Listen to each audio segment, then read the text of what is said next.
You have to want to be clean. Because if you don't want to be clean, you're never going to be clean. It's always going to be a failure.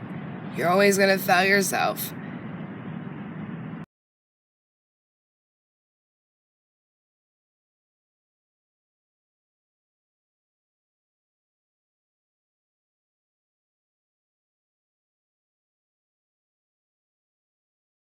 I'm 35 years old. Why would you want to pressure somebody into going to rehab instead of asking them? I believe as though that you should be happy to go to rehab. I've went to Suboxone clinics and got clean and weaned myself off the Suboxone without the doctor doing it.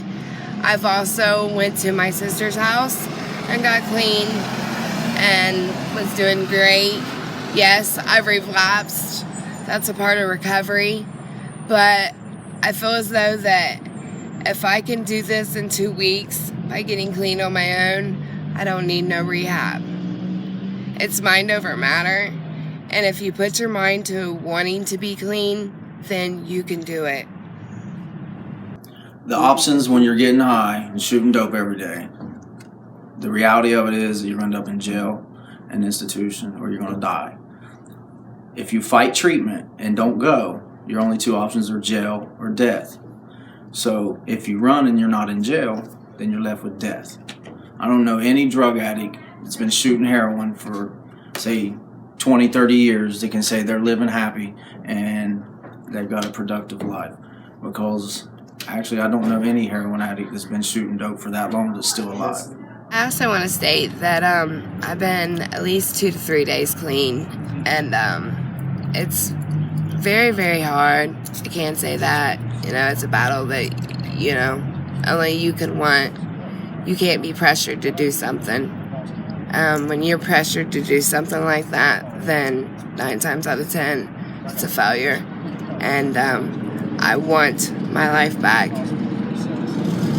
If she's been clean 2 days, then she would have been basically in a ball.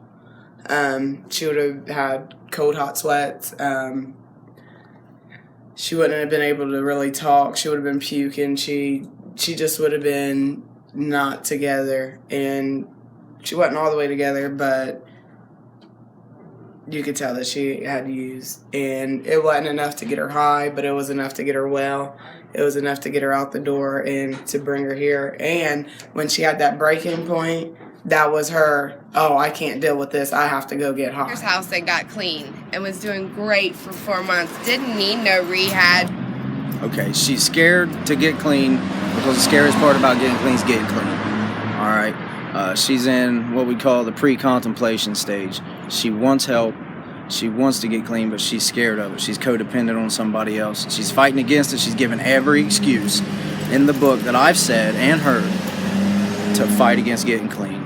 She's got a bed waiting on her. All she got to do is do it. I understand that it would have looked a little bit better for me to get myself into rehab. I understand you wanted to help me do that. But I also think that it would have looked a little bit better if I'd have made the calls to do that. Why? Because in front of Brandon, I think it would have looked a little bit better when Who cares what it looks like? We're doing this to save your life, not to make you look better. And I understand that. And that's what I want.